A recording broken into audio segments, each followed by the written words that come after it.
Who wants to be a billionaire? Well, lots do, so here's a guide to where they are in the world and how they got their wealth.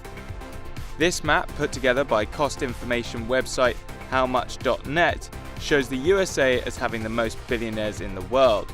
No surprise there. But how they got their wealth is a lot different from other places. Just over 32% of America's richest made bank by founding a company, think Jobs, Gates or Zuckerberg. Compare that to Germany, where a whopping 65% got their cash from their folks. Yep, good old-fashioned death and inheritance is the way to go, and that's the same in France, Spain, Brazil, South Korea and Singapore. But in Russia, new wealth is the name of the game. 64% of billionaires there made bank via their political connections or on the country's vast natural resources. And no handouts in the UK either.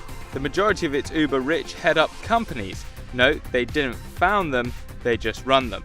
But the American dream is alive and well in China, where most of its billionaires did start their own companies.